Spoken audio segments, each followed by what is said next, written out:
नमस्कार, मैं आचार्य विनोद भारद्वाज आप सभी लोगों का स्वागत करता हूं। आज का सुंदर कार्यक्रम उन भक्तों के लिए जो भक्त नवरात्र का व्रत रखे हैं और हवन करना चाहते हैं।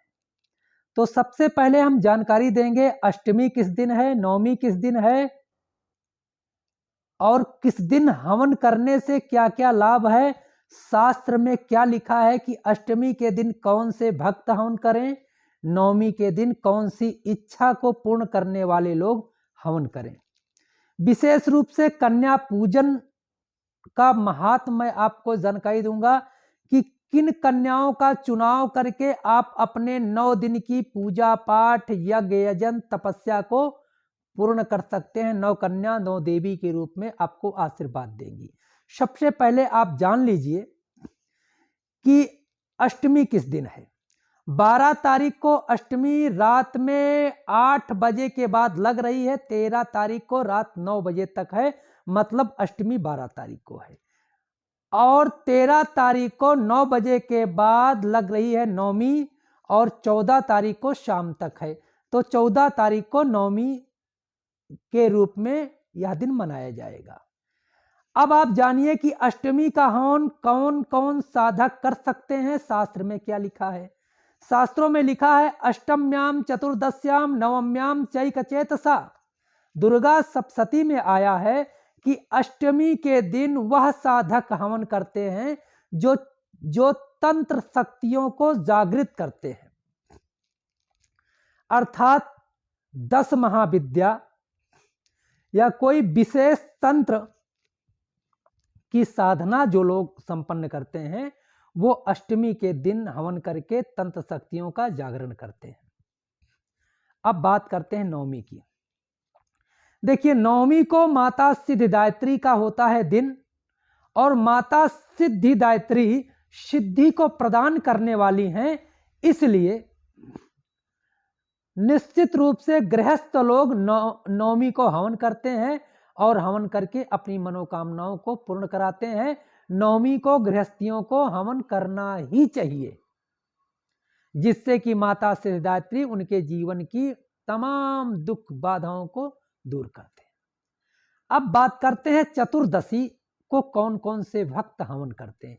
देखिए, चतुर्दशी के बारे में लिखा गया है कि जो लोग लोक कल्याण की इच्छा से माता दुर्गा को प्रसन्न करते हैं, जो अपने ग्राम समाज परिवार के तमाम बंधुजन के स्वास्थ्य लाभ, उन्नति, पद प्रतिष्ठा मान सम्मान के लिए यज्ञ करते हैं, वो मृतिका प्रतिमा का आवाहन करके एक मंच बनाते हैं और वहां पे माता दुर्गा को सामूहिक ले आकर के आवाहित करते हैं और चतुर्दशी के दिन माता को हवन आदि से तृप्त करके पूर्णिमा को उनको विसर्जित करके लोक कल्याण की यज्ञ को संपूर्ण करते हैं।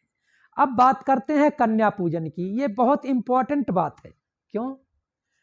क्योंकि कन्या पूजन का चुनाव यदि आप सही ढंग से नहीं करेंगे तो हो सकता है 9 दिन की तपस्या, 9 दिन का व्रत आपका भंग हो सकता है, क्योंकि ऐसा दुर्गा सप्तशती में लिखा है। क्या लिखा है? लिखा गया है कुमारी पूजित्वा तु ध्यात्वा देवी महेश्वरी। कुमारी के लिए गौरी कन्या का उल्लेख आया है कि जो 8 वर्षीय कन्या है वही कुमारी मानी जाती है, और इन्हीं कन्याओं को दुर्गा माता के 9 रूप में पूजा की जाती है। अब प्रश्न बनता है, ये कन्याएं अगर 8 वर्ष की के नीचे की ना मिले तो लिखा गया है कि रजस्वला कन्या ना हो तब तक भी ग्राह्य है, लेकिन यहाँ पे थोड़ी सावधानी आपको रखनी है। उस कन्या को लेके आना है जो शांत स्वभाव की हो, जिसके अंदर काम क्रोध ना हो। अब कन्याओं का पूजन कैसे करना चाहिए, इस विधि को जान लीजिए। दुर्गा सप्तशती के अनुसार जब कन्या आपके घर में आए, पंक्तिबद्ध आए और सबसे पीछे बांदर लंगूर आएंगे, अर्थात काल भैरव के रूप में। एक थाली में पानी लेकर के पूरे परिवार के साथ माता का पैर धुलें। सभी का पैर धुला के बाद में लंगूर वीर का पैर धुल लें। सबको लाल आसन दे के बैठा दें। इसके बाद थाली आदि लेके आए, उसके पहले लाल चुन्नी माताओं के सर पे रख दें। लांगुर बीर के ऊपर एक गमछा रखना चाहिए। लाल रंग की रोली सभी के मस्तक में नौ दुर्गाओं के और लांगुर बीर के भी लगा देनी चाहिए। भोजन में खीर और पूरी ही माताओं को खिलानी चाहिए, क्योंकि दुर्गा सप्तशती में लिखा गया है, पयस की आहुति देने से माता लक्ष्मी की कृपा प्राप्त होती है और जो गृहस्थी लक्ष्मी को चाहता है। इसलिए खीर पूरी का भोग माता और लांगुर बीर को लगाएं।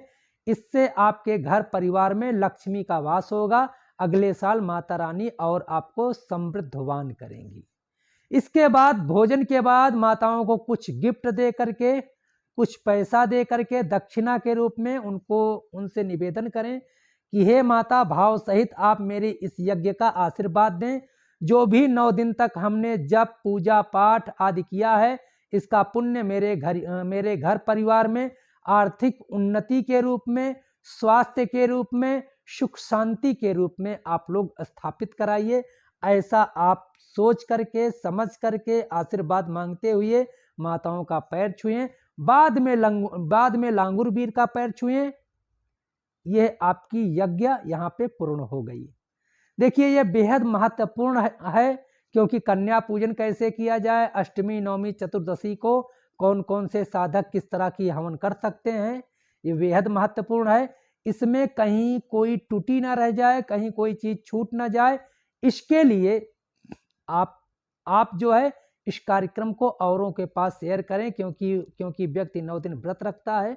एक कमी माता के पूजन में ऐसी ना छूट जाए जिससे कि माता के फल का, अर्थात नवरात्र के फल से वह वांछित रह जाए। इसलिए